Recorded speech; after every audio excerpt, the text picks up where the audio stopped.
What's up guys, this is KhUnlimited. Welcome to episode 34 of Spill the Tearal, my JRPG podcast where we go over some JRPG news, releases, mechanics, what I've been playing, want to play, and more. And this week we're going to be going over the state of play from PlayStation, where they had some reveals, some JRPGs, some VR games. I'm going to be going over what I was interested in personally, and JRPGs in general. I'm going to be going over Sparking Zero because they finally revealed their completed roster, I think a day after I recorded my last episode. My thoughts on being 85 hours into Trails Through Daybreak, how I'd like a Trails MMO, and more. And before we get into it, like I always say, if you're listening to this podcast on audio services, feel free to give it a 5 stars if you're enjoying it. That'd be appreciated. If you're not enjoying it, feel free to give it a 5 stars because that'd be appreciated. It really does help. And if you're watching on YouTube, remember to leave a like, remember to comment at some point if you want to. And if you're new, consider subscribing. And before we get into it, some things I want to bring up. If you are a video viewer, I'm not sure if you can tell on camera, but like my mic setup is just getting worse over time. It used to be like a proper pop filter system. Then I 3D printed this V1 version myself to make it better. It broke this morning, so I have it taped up now. So I can't tell if you can see it on camera, but it looks like shit. But since it works for now, I'm still probably going to keep it like this until it completely breaks down. But sorry if it looks stupid on video. But yeah, that's the setup I'm working with right now. As I also say, I am on Twitter at Spill the Tearal or X. So if you want to follow me there, feel free to. I usually give some status updates here and there of the games I'm playing. And so I've been doing that kind of for Trails Through Daybreak. And other than that, the thing that I want to show this week, the cool thing that I like showing is continuing the saga of the stuff that I've been getting from the anime store. I bought like a gacha bag and I got Ghibli stuff from it.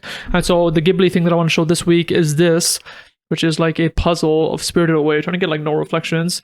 It is of the main character in the flower field. Okay, I'll show the back. This actually shows it better. Yeah, so it's the main character going through the flower field. It's that one scene from the movie, and it looks really cool. I don't know if I'm gonna actually build it, because what's funny is I actually did want to get into puzzles at some point, because I kind of want to build a puzzle and then like hang it up, like frame it and hang it up, because I know that's something people do, like they actually glue the puzzle and do it. So I've been looking on Amazon. There's actually a Ghibli one that I was gonna get of like the main like spa area, and so that's something I'm like, oh, I want to get and hang up. And so I got a Ghibli puzzle. I was excited, but then like I wouldn't probably hang this up. This like, I don't know, just like this kid in the flower field. That's not something I'd want to hang up in my apartment, but still a cool puzzle nonetheless. Maybe I'll build it one day, but then at the same time I don't feel like building something that I'm gonna have to break right after it, which is why I want something that I can hang up. But yeah, that's a cool thing I want to show this week. And other than that, we will do the Spirited Away random card as I do for whatever reason. And the random card this week is the Ace of Clubs, which is the main character making a weird symbol with her hand and another person telling her to stop or something. I don't remember the context of this. And that is the note we are starting off with. So let's get into the first segment, which is JRPG news. So for the JRPG news, we have a decent amount of things to go over. It is not empty by any means. The first thing I want to go over is the state of play that happened yesterday from when I'm recording it. It happened on Tuesday, and so pretty much I watched it live. It was I thought personally it was a pretty good showcase. I wasn't really bored at any point throughout. Maybe I think it was Dragon Age, that was a bit too long, but everything else was pretty good. I think it started very strong and then kind of got slow over time. But I wrote some games that I thought I was interested in. I'm not going to talk about all these in depth, but some of the ones I'm interested in or like that look cool, I might not even play. One of them is The Midnight Walk. It was like a PSVR 2 game which looked pretty dope. It's kind of like Tim Burton-y looking.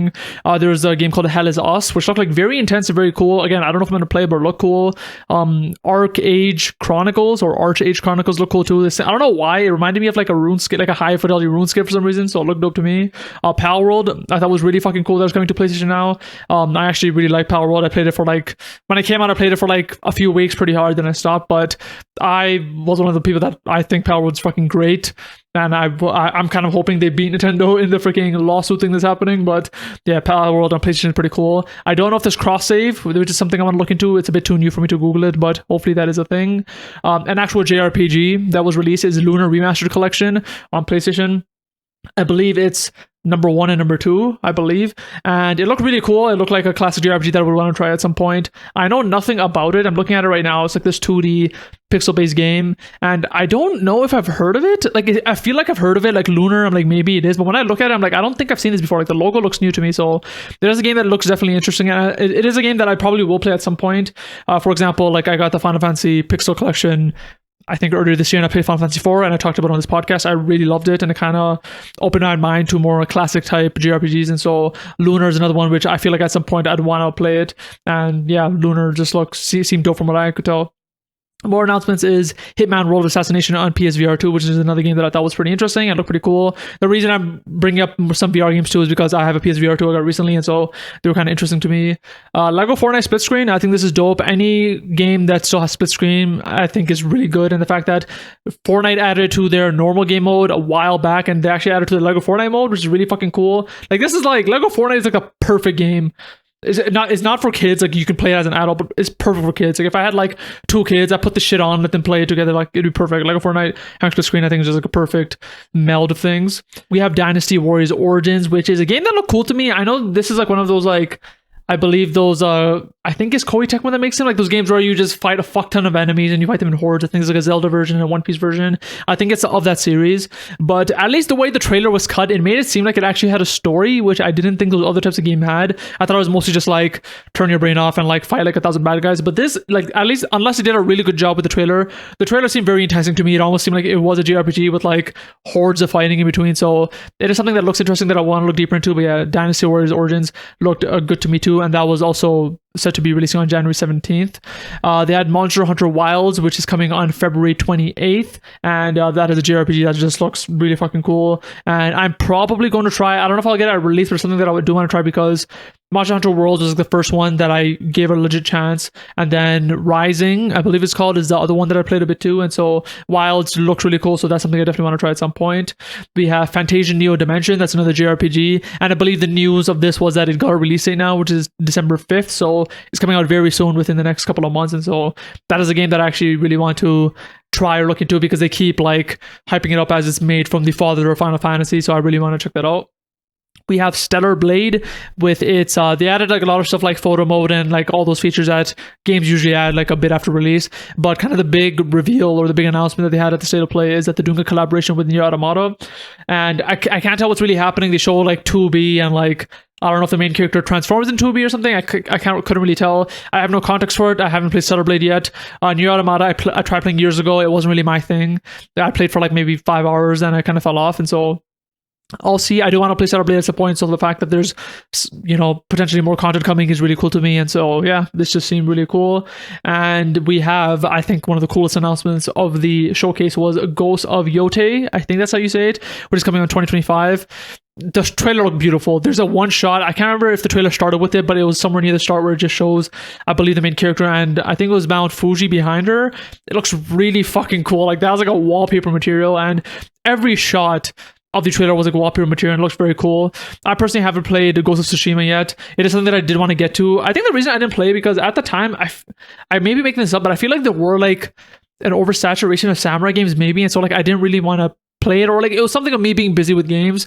But Ghost of Tsushima is probably something I want to check out now, especially because this is coming out. And I know this game takes place like, I think, hundreds of years after Ghost of Tsushima, so like you don't really need to play the other one, but I still want to, especially just to get like the context of this game, because I feel like there probably will be some throwbacks, or else why even make a sequel? And so yeah, those are pretty much the games that I was interested in, or like JRPGs that I noticed. There were other games that like I just thought like were meh, so I didn't really mention here. Also, I guess I should mention is they had new PS5 colors shown. I don't remember the official names, but it was like there's an indigo sparkly color, there was like a green sparkly color, and there was a white color called Pearl. That white one looks fucking amazing. Not the actual console, because that just pretty much looks like the main console, but like the actual controller, because it's purely white. The black part is white, the white part is white, the analog sticks are white. It looks really fucking cool. And so that's something that is enticing to me and is maybe like on the list of controllers that I may get one day. I'm not sure if I'm ever going to get a controller like anytime soon, because I got the Final Fantasy 16 one that never came out in the West and I had to pay a pretty penny for, so I'm not sure if I'm going to be getting another controller anytime soon, but I did like the white color a lot. And that pretty much rounds out the State of Play news. I don't want to go too deep into every game because I feel like it'll get boring, especially because most of these are not JRPGs, which is why I just kind of like, you know, flew through it. But yeah, if you're interested, check it out. It was only like 30-40 minutes, not the longest showcase, but not that short either. And I think it was pretty enjoyable overall. Going on from that is Sparking Zero revealed its full roster. It has a total of 182 characters, I believe, and it's fucking awesome. I say this every episode. It is kind of shitty that like they're counting transformation as separate characters. It is what it is. I'm okay with it now. But the final trailer they showed was actually very hype, because I remember it started and they revealed like I think 3 or 4 characters. I don't remember who they were, and it seemed like the trailer was ending, and then they pretty much had like a no wait, we're not done moment, and then they showed a movie character, and then they kept going through every single movie. It was fucking hype, where they showed the Broly movie, then the Gogeta movie, and they kept going through every single movie until they had all the characters, and by the end they had a roster of 181 characters. And then even after that, they had one more moment where they showed Mini Goku, is what he's called, from Dragon Ball Daima, is going to be a pre-order character too, and so that makes a full roster of 182 characters. And so I'm extremely hyped for it, and the trailer I think was just good. If you haven't seen the trailer, I will say watch it. Usually like the trailers are really fucking good, I like them, but like I wouldn't like recommend anyone to watch it really, like if you're not interested. But like I think the final trailer was really hype, or like they just kept on giving more and more characters, and it almost felt like they were seeing that the game is so close to release, they should just fucking blow it out at the end and just show everything in one final trailer. So I think they did a good job with that. And yeah, Sparking Zero is going to be coming out soon. I will be playing it soon, hopefully. I have the Ultimate Edition pre-ordered. I may be changing my edition pre-order maybe to digital, because I have a physical right now, due to I kind of want to play with my brother, and if I buy digital, we could both play without us needing to pay for it separately. So I may be doing that instead of getting a physical, especially because the physical and digital version isn't really different, other than like I think these lenticular cards they give, which like I don't really give a shit about. But I will be playing that when it comes out. I will be talking about it on this podcast, and I think on YouTube too, I've just been watching a shit ton of Sparking Zero gameplay from a couple of YouTubers, kind of getting engrossed in it and getting hyped by the game too. So I can't wait till it comes out.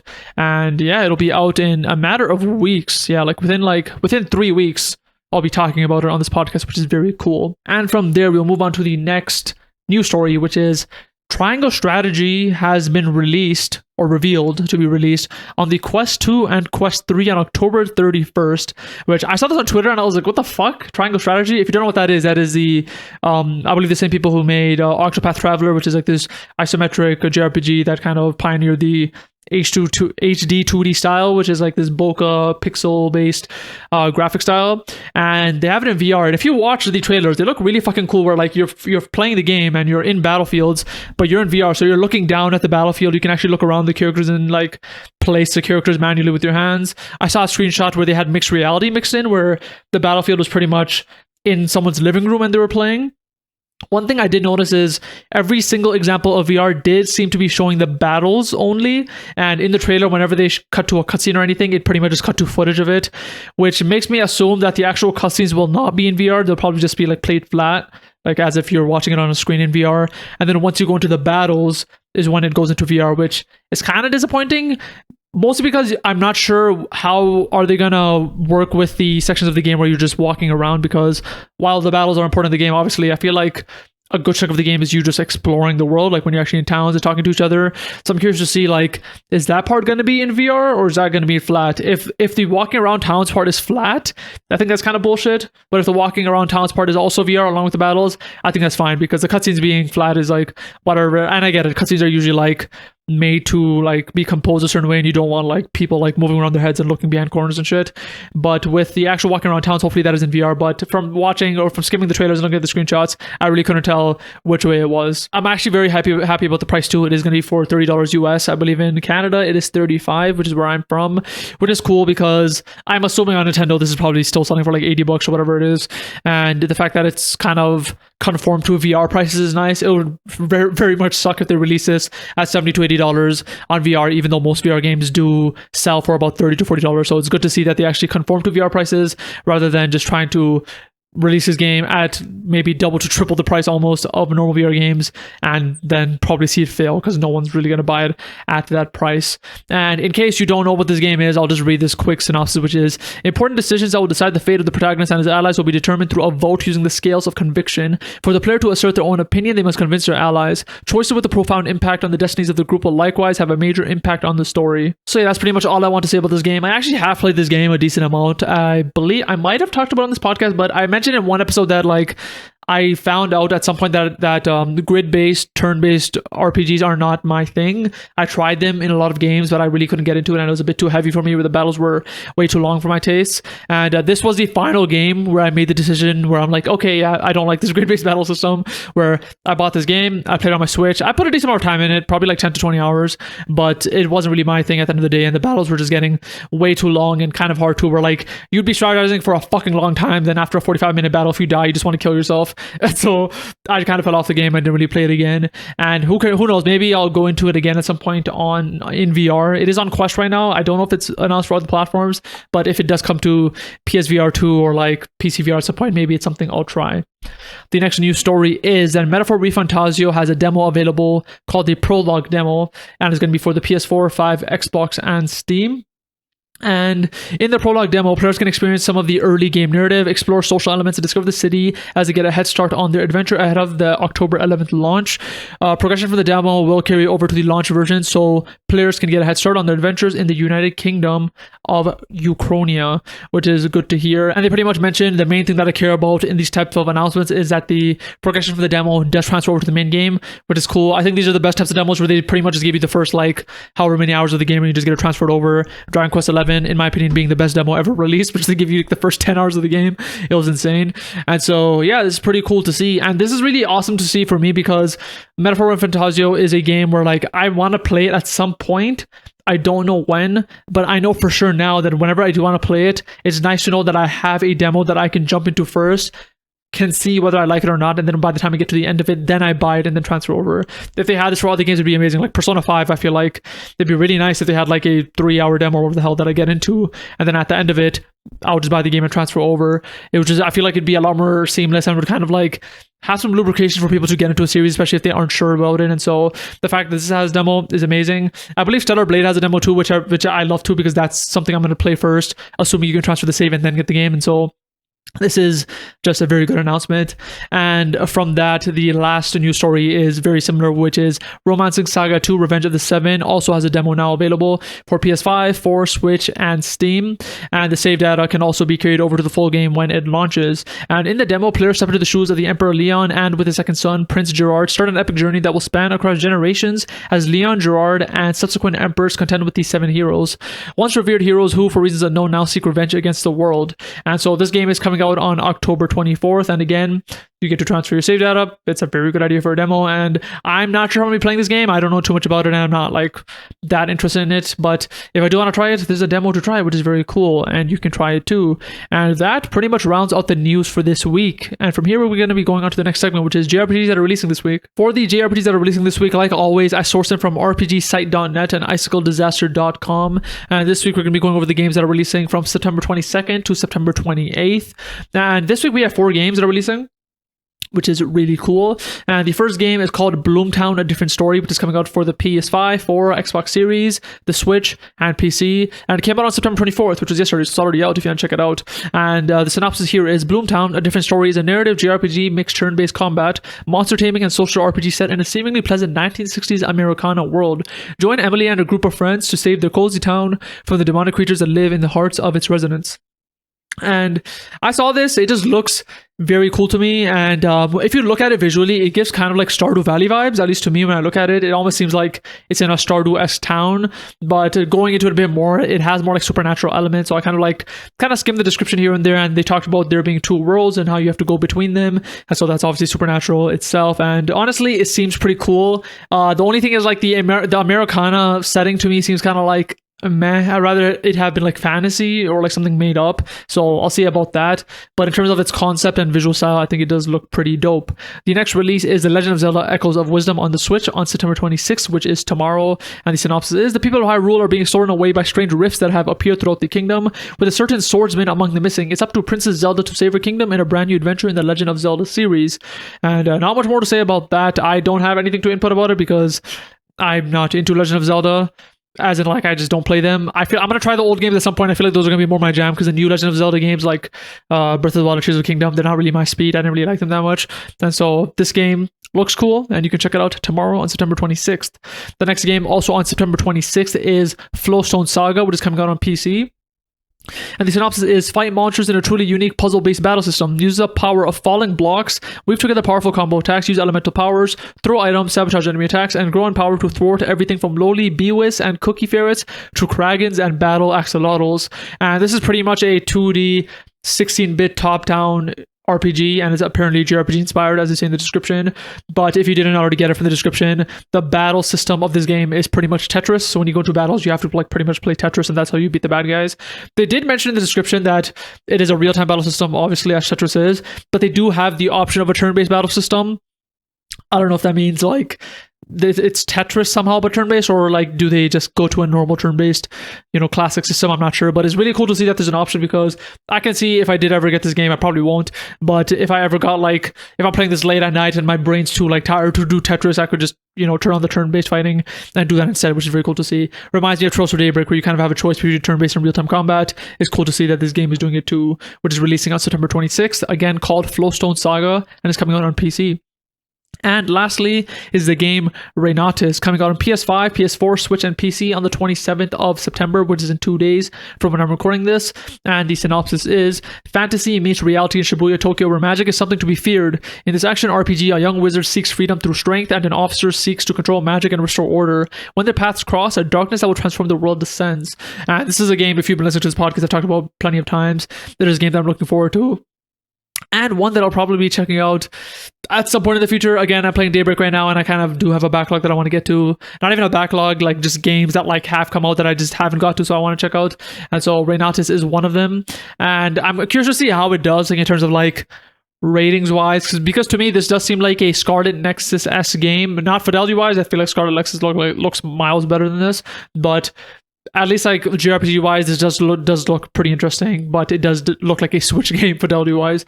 But yeah, it is something I'm definitely gonna be keeping my eyes on, and that does round out the JRPG releases this week. And now we're gonna be going into a JRPG mechanic that I think is dope. Now, for the JRPG mechanic that I think is dope, this is gonna be related to Trails, and this is a mechanic I don't know if personally I've seen this before, especially done this way. And the mechanic I'm talking about is how the Trails into Reverie game hinted so heavily at Trails Through Daybreak through certain scenes that happen in the game. Now, what I'm going to be talking about in this segment, I'm going to pretty much be going from like very, very, very light spoilers to heavier spoilers as the segment goes on. If you want absolutely no spoilers of the Trails games, I suggest you just skip the segment overall. But I'm going to be starting with, by light spoilers, I mean like the structure of the games. And then by heavy spoilers, I mean like by story spoilers, possibly. And I'll say when I spoil, so like you're not going to be surprised. But yeah, pretty much what I want to mention is, or the mechanic I'm talking about is, Trails into Reverie was a game. Obviously, you play the story, is very fucking cool.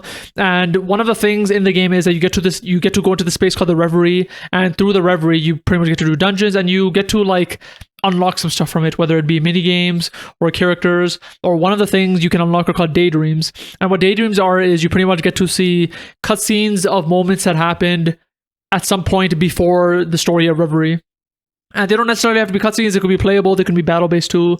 But for example, if there's something that, or if there's a situation that a character went through before the story of Reverie took place, but it was after Trails of Cold Steel 4, they'll show that. Like you will like be able to experience that story. And they have a bunch of those in the game through the Reverie. And what Reverie, or what the game Trails into Reverie does is, after you beat the main story, they actually have post-story content where you go back into the Reverie and get to unlock more of these daydreams. And a few of these daydreams you unlock don't actually tell stories of the past. They actually tell stories of the future. And pretty much like say, I forgot exactly what the day is, but say that the game, that Reverie ends like around January, they'll show daydreams that happened like in March and April and June and things like that. And pretty much what each of those daydreams end up doing is they hint at different aspects of Trails of Daybreak, which is really fucking cool. And this isn't something that I've seen a game do before. And the reason I'm bringing up this mechanic as being so like cool to me, at least, is this has like, I don't know if I want to say exponentially, but it's made my experience of Daybreak so much better, where I'm pretty much noticing things where it's connecting to the daydreams. And I'm 85 hours into the game, and even still they're getting to points where like they're saying they're showing something, and I'm like, oh yeah, this happened in Reverie at the end of one of those daydreams. Like, I think the way they did it was very genius. And from here, I'm going to be going more into specific story spoilers, so if you don't want any of that, feel free to kind of head out to the next segment. But I'm going to be talking about some of the daydreams to give examples, just so you know what I'm talking about and why I think this is very cool. But one of the examples of the daydream was that they show this character, and they don't really show how she looks like. They don't even explain what her name is until the very end, but it's a character named Elaine, and it pretty much goes through her journey of being a bracer, which is kind of like a role in this world, and how she kind of went up to become a bracer, and 6 months in she became really powerful, and how she was being constantly asked to be promoted, how she went through a story of going to the mafia and trying to stop them, trying to save people but they end up getting killed, etc., etc. It's a very intense and very cool insight to who this character is. Then at the end of it they reveal her name is Elaine, and throughout the story you kind of get some story moments where she mentions that, you know, she has this friend with blue hair that she's trying to find. She can't find him, she misses him. She has this other friend who has this more like legitimate job that's more on the side of law. And you just get these little tidbits here and there, and then that's all you get from that. And then once you actually start playing Daybreak, you start to realize that, like, oh, you see Elaine pretty soon into the game, but you start putting the puzzle pieces together where, like, you notice that the blue hair character she's talking about is the main character of Daybreak. So when she was talking about this character that she misses, she's talking about Van, the main character of Daybreak. When she's talking about the friend that has a job which is more like law oriented, she's talking about Renee, which is another friend you have. And I think the most important thing is, like, if it was just that, that'd be cool. You already get some context about what's going on. But I think the really cool thing about it is you get these character situations and moments that you just straight up wouldn't get in the main game. So for example, in that Daydream, you hear about this entire like story of how she goes to stop this mafia situation, she knocks everyone out, and they describe it beautifully where, like, straight up they describe her fights with one person, then another one, and it goes through like 7 to 10 people. And then at the end, the thing they kind of reveal is that the villains of the story ended up killing those mafia guys anyways that she tried so hard to knock out and not kill, and that kind of fucks her up. And then, yeah, so there's a very deep, intense story that you kind of get to see who her character is, and you get none of that in Daybreak, at least so far. I'm 85 hours in, and it makes sense. If they want to do that entire story in Daybreak, they'd really have to give it its own, like, chapter, which they don't really want to do, especially because it's not even a main character. She's not even part of the main group, really. And so the fact that we not only get that context, but we also get, like, her emotional state towards other characters is very cool, too. And what I mean by that is, in the Daydream, they make it very clear that she misses Van. Like, she's trying to find Van. She hasn't seen Van in a long time, and she wants to kind of meet him. But when you actually play Daybreak and you start it, and when you're playing Van and you actually meet Elaine, she kind of tells you to fuck off. Like, she doesn't like you. She doesn't want anything to do with you, and she's keeping it very strictly professional. She doesn't want to hang out or anything like that. And if you just play Daybreak, you would just see that and you'd be like, okay, I don't know what the relationship is between these two. Does she just fucking hate me? Is she an asshole? Like, what's going on? But if you actually played Reverie and saw the Daydream, you would know, like, no, she actually does care about you. And it's weird because she did want to meet you, but clearly something has happened since then that is making this situation more tense. And so it kind of gives you a completely different context between the relationship. And now that I'm 85 hours in, you are learning a bit more and more about what's happening. They are getting a bit closer and things like that. But even now, I still don't really know why they have such a tense relationship, because they keep referring to something that happened when they were in high school, but we still don't know exactly what happened. So that is just an example of a Daydream where they just give a backstory on a character and the relation she has and how it's so different from the main game, and it just really keeps you thinking on how they're going to evolve the relationship in the main game.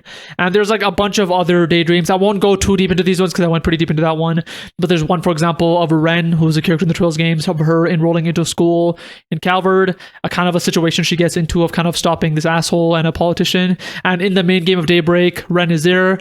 I already know why she's there because of the Daydream, but they keep referring to that moment a few times here and there in the game where, like, they'll mention like that politician she took down, and Van mentioned like, yeah, I helped you with that situation where you took down the politician. They even had a side quest which was a continuation of that situation for the Daydream, which would make no fucking sense unless you play the Daydream, which is very cool. And so that's another Daydream.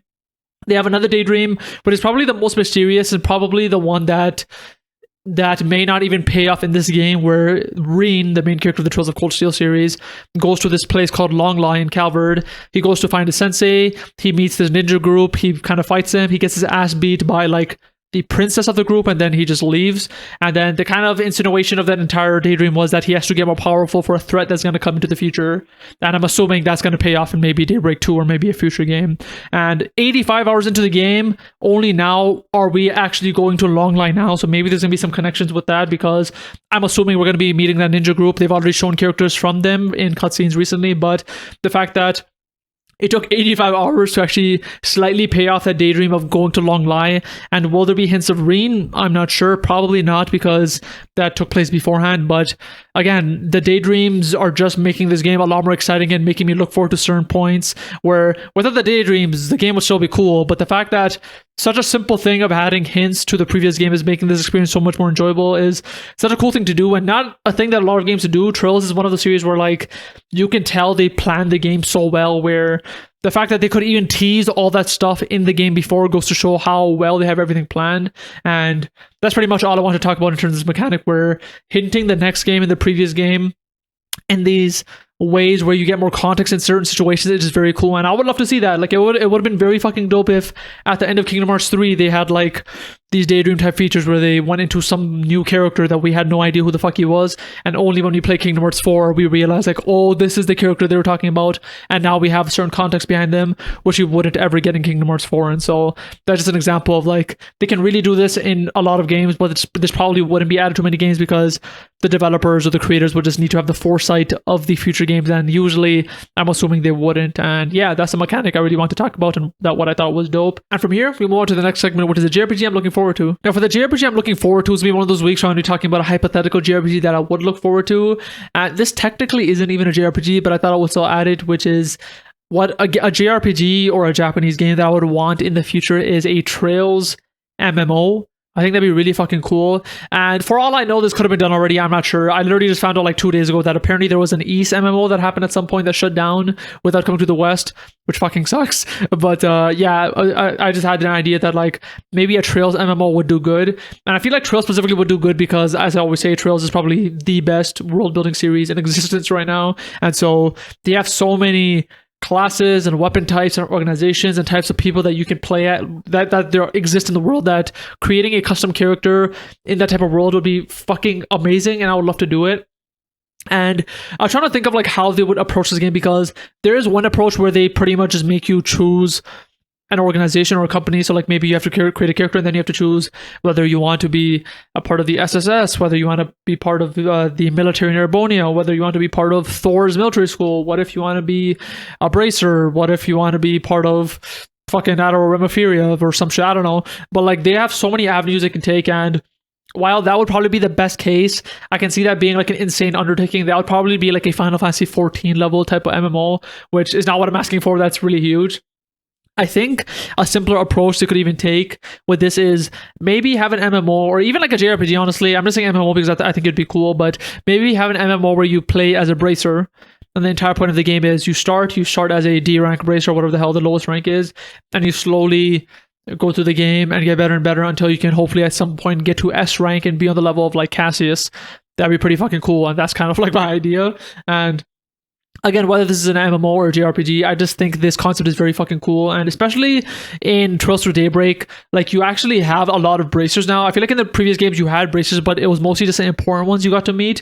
Where now, if you just go into a bracer guild, you will see like 5-6 bracers just like hanging around. Three or four of them will be named, but like I kind of have like an idea of what like default bracer like clothing looks like, and I like it just seems like it'd be perfect. Where like I would love to create a character, become a bracer, choose maybe a country where I want to be a bracer. Like, do I want to be a bracer in Crossbell, in Calvard, in Erebonia, Libero, like wherever I want to be, and then from there is where my story would start, and then I would start as a D rank and then go from there. Something that'd be very fucking cool. I don't know how they would do this, or if they would even want to do this, if they even like added like aging into it, because usually from what I can tell is like when you, at least from the braces that we know, you usually start around like 16 or something like that. And so it'd be really fucking cool if like you start at D rank and you are 16, and as you play the story you do get older. Then maybe like at 18 you become like B rank, and then maybe 19, 20, 21 you become A rank, and you get older and older. Like that'd be really fucking cool. And again, I don't know if this would work better as a JRPG or an MMO. The more I think about it, I feel like a JRPG would make more sense, but I'd also want it to be an MMO because it'd be more choice based, where they actually let you choose the country, they could let you choose like how you look, they could let you choose your weapon type. They have so many fucking weapons in Trails, like whether you want to use a gun blade, a sword, katanas, dual swords, machine guns, shotguns. Like you can just choose whatever the hell you want and then go with that. Maybe you can even choose your mentor. So if you do choose like Crossbell, maybe Arios could be your mentor. If you choose Libero, maybe fucking Silver Streak could be your mentor. Like, I don't know, like whoever's active there at the time. I don't even know when this would take place. Like, would this take place before the main story? Would this take place during the story? I'm not sure. Honestly, what I'd rather they do is just pick a point in the universe and just have the story take place there. I don't like games that do that before the story thing, because that's just fucking boring, because you usually don't get to see the characters that you love.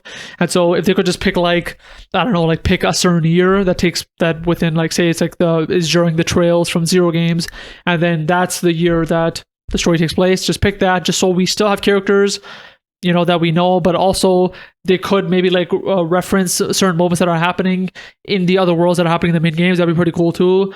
But overall, yeah, that was my idea, that I would just really like an MMO to be taking place in the Trails world. And another thought that I actually had was, I feel like the mount system would be really fucking good in Trails, because especially in the more recent Trails games, vehicles are just a thing now. You have motorcycles, you have cars, you have different car companies, like just in Daybreak, you have Etwas, you have Red Star, you have, I think Leno is another one. Like, they have like a lot of vehicle companies, have a lot of vehicle types. Maybe they could have you could ride monsters, maybe, I don't fucking know. Like, I think Trails is like, it has so much fucking potential for an MMO, and it would just be really fun to do. They fucking even have Soldats, actually. They have Soldats and Divine Knights. I don't know if they want to even add like mecha battles in this MMO, but they can if they want. And before I get too deep into it, I think that gives you enough of an idea of how I'd want an MMO for the Trails games. But yeah, that is a JRPG or an MMO that I would look forward to. And from here, we'll go on to the next segment, which is what I've been playing for this last week. Now, the game that I've been playing for this last week, it is Trails Through Daybreak. I've just been fucking going through this game. I believe last episode I was about 40 to 50 hours in. I'm now 85 hours into the game, so my nights have just been this game. And I pretty much went into it very, very, very comprehensively last week, so I probably won't be going into it as deep this week. The next discussion that I'm going to have that's going to be very deep is probably when I'm done the game. I'll probably go into the story and things like that, especially because this is probably the first Trails game where I'm actually writing notes the entire time I'm playing. So I have like this long-ass Apple Notes doc where like my thoughts throughout the entirety of the game, every single chapter. So it's gonna be pretty cool if I can reference that if I need to talk about certain moments or not. But the game I'm still loving, and the more I play it, the more I realize this may be my favorite paced Trails game. Now, the reason for that is because Trails games, they have this very rough game loop where you have the moments where you're in the town and you get to speak to people. They have the moments where you have a lot of cutscenes, the story moments happening, and then you have a lot of moments where you're doing like kind of like the dungeon aspects where you're going in an underground sewers and you have to fight a fuck ton of enemies and get through a lot of enemies, and then you get your next story moment, and that kind of repeats. That's kind of what the rough game loop is. And while I'm okay with it, I enjoy it, and I kind of like that it kind of, you know, breaks apart each of those moments, so like it kind of feels like nice and cohesive overall.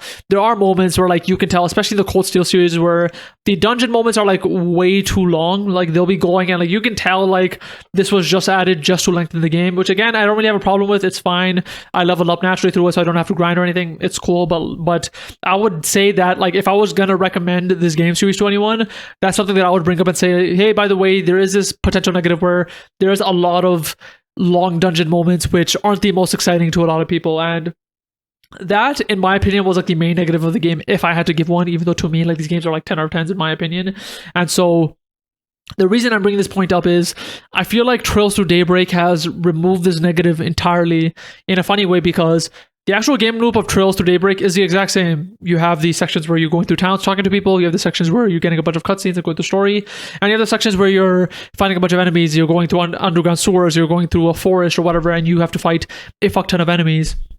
But I realized because this game actually does have the choice of real-time combat, those moments just don't feel long to me anymore, even though they could be long. Like just yesterday, I had to go through a forest for a quest, and like it was very long. If I had to say real-time amount of minutes, like I don't know, but like it felt like 15 minutes, maybe even 20 minutes of me just going through this forest and just racing through all these fucking enemies and getting to the end of it. And I don't really feel that time at all because it's real time. If it was turn-based, you really do feel every single fucking battle where like every enemy you touch, you go to the turn-based battle, you see the animation, it turns into like 6 enemies, you gotta fight them up, you gotta go through all the turns, you beat them, animation, done. Then you gotta do that for every single fucking enemy. We're in this. You can skip the enemies first of all if you want to. I don't, because I'd never want to grind in the games, and so I just fight all the enemies I meet for the first time. But because it's real time, you just get to like there's no waste of time of animation. You just get to fight them on the field. If they're weaker, you get to kill them pretty fast. If they're stronger, even if they're strong, you do fight them relatively fast. Like the strongest enemy on the field will probably take like a minute to fight at most, but if you ever fight them in turn-based, it would usually take longer. Like for example, if a bad guy has, I don't know, 20,000 HP, when you're on the field, every hit that I do is doing like 500 HP, 500, 700, 600 HP, and then my charge attack is like 1500 HP. And so after a minute of fighting, they will be dead. But if you take that and put it into turn-based, it takes so much longer because you will have moves that do like 1,000 HP of damage or 1,500, but the fact that you have to wait for every single turn and go through the entire process, like it ends up taking, not only does it take a lot longer to fight the stronger enemies, you take so much more damage. Where in real time, you pretty much never take damage. If you do, it's usually just your main guy, and you can just heal on the field, so it doesn't really matter. Where in turn-based, like, they will do AoE moves, which will hit everyone. Like, you'll have some characters that are very close to death, and then you gotta heal, and you gotta wait for your turn to heal, and things like that, where in real time, it's just so much faster. And because of this feature where they added real-time battles alongside the turn-based battles, I just think it's entirely removed the negative pacing, in my opinion. And so when I'm playing Trails Through Daybreak, I am 85 hours in. It does not feel like that to me at all. Like honestly, like I'm not even like making this shit up. Like I legitimately feel like it has not felt like 85 hours. And there's never been a part of the game where I've been like, oh, I gotta do this dungeon moment now, because like it doesn't feel like that, because it just feels fun. And the more I play it, the more I realize that they clearly took the combat, I don't know if mechanics are the right word, they took the combat feel from the East games and put it into this, because like fighting enemies, even to the sound design, the visceral feeling of it, the satisfying nature of it, it really feels like playing an East game. If you ever played an East game, you know that as you go through the field and you're just fucking destroying enemies, it feels very satisfying. And Trails Through Daybreak feels exactly the same when you're playing in the real-time mode. So with it being satisfying, with it being real time, I just feel like the negative pacing aspect of the Trails games, where you have to do the dungeons pretty often and they're very long, is just completely gone. And I think the pacing, for me at least, it just has been perfect so far. So that's just something I want to really mention that I felt in Trails Through Daybreak. And one more thing that I want to mention, and this is more story based, but I believe I mentioned this last week, where I'm very interested all the time in the Trails games with how technology evolves in the games, where like in the older games they had no cars, they had no bikes, but they had like kind of some primitive airships, and then slowly you got cars, and then slowly you got bikes, and slowly you got computer terminals, and now you have portable terminals, which are just cell phones, and slowly you get more and more and more. And I just realized, especially in Daybreak, and the characters actually mention this a lot too, but the tech is advancing really fucking fast. Like just like recently, like they mentioned cloud technology that they're getting soon. AI is something they have simulations and holograms they can do now, where like you can simulate yourself in a whole new world, like pretty much through like a VR headset or something. They have so much technology coming so fast, it's like making me kind of speculate to where this is going to go. Because if you didn't know, the Trails world is a world where it lives in a society where there was an event that took place, I think it was 1,200 years ago, something like that. And that event was called the Great Collapse. And what that was is the previous society was way more advanced than we are now. Something happened called the Great Collapse. They all fucking died. And then our society started after that. And so playing these games, I'm wondering, are we going towards another Great Collapse? I feel like the technology is advancing so fast. Like we already have like pretty advanced AIs, especially with the Reverie. Like the entire plot was an AI, and like the world might have been destroyed because of it. Are we getting to the point where we're going to keep getting more and more advanced, where like the end game is going to be the technology fucked us over? And you're really seeing this through this game too, because one of the plot points, I'm gonna talk about it really roughly, I won't talk about characters specifically, but one of the plot points is the risk of nukes being invented in the world. Very Oppenheimer-ish, but there's a character that is trying to create nuclear weapons, and the good guys are like, fuck that could destroy the world. And so you're already getting these specific technologies being made that can destroy the world. So I wonder, is the game going to a certain point where it may go into a Great Collapse version 2. I'm not sure if this is the entire plot of what the game has been trying to get to, because I literally mentioned last week that the overall plot of the technology advancing has been like very interesting to me, even though it's not been the main plot. But if that actually bow ties at the end of the Trails games to kind of get to another Great Collapse possibly happening and the heroes trying to stop it, that'd be very fucking cool. And so I can't wait to see how we go deeper into Daybreak and to see how that happens. And also to see exactly how the technology advances, because it's very fun to see how some technologies are advanced and some are not. For example, like one example is they don't have nukes yet, but they have extremely powerful AIs already. They have these computers that can transport you to another world through simulations. But again, they don't have nukes yet. They don't even have like consumer level video cameras yet. Like they have like these little pockets of things where like cars are starting to become a thing, bikes are more common, but we don't have cameras. Like we have some cameras, but they're not consumer level yet. Like it's very funny to see that. Like again, they have AI, but cloud technology is just becoming a thing, which is weird because if you have AI, like how do you not have cloud technology? Like it doesn't really make sense. Like I feel like they'd be very like interlinked, but like I'm very interested to see how exactly the game keeps on evolving the technology and whether my theory of it possibly leading to another great collapse ever happens in the future. But yeah, that's pretty much all I want to talk about Trails Through Daybreak for this week. And maybe by next week I'll be done the game. I'm not sure. Maybe not. I have no idea how long the game is, but I'll be sure to keep updating you guys on my progress on the game. And from here, we will go on to the final segment, which is my top casual list. Now, for my JRPG top casual list, if you're new to the segment, it's pretty much where I gave a top list for something, and I do it very casually. I just think of the top 3 out the top of my head, and yeah, that's pretty much what I do. And the topic for this week is my top Trails Through Daybreak weapons so far. And so I really love the weapon designs in the Trails games, and I think a lot of them are cool. Some of them are kind of whatever, but my favorite one from like Trails in general has been Rin's Tachi. I really love how his sword looks. It's like a katana, but also has kind of like more modern or like electric based sensibilities. And so I was curious to see how the weapons would be in this game, and they have not been disappointing. So I have a top 3, which I'll go over right away, with number 3 being Van's Stun Caliber, and number 2 being KhU's Fio and Zeros robots, and number 1 being the Long Lie Princess's sword. Now, at number 3, we have Van with the Stun Caliber. So Van has this weapon which looks like a sword, but if you've seen Attack on Titan, it kind of looks like their swords. It's kind of like this cutter-looking weapon, but his is completely a rectangle. It doesn't have any like sharp edges, but he can like induce electricity into it and then fight like that. And while it is a caliber, like Stun Caliber, which is like it's supposed to be kind of like a baton, he can cut with it sometimes. I don't know how. He has hinted that like he is able to cut through things with it if he really wants to, and they have shown him cutting things. I don't know how he does it. I don't know if the electricity has anything to do with it, but purely from a functional and design wise, I just think it was really fucking cool. And I'm always like kind of happy when the main character is given an interesting weapon.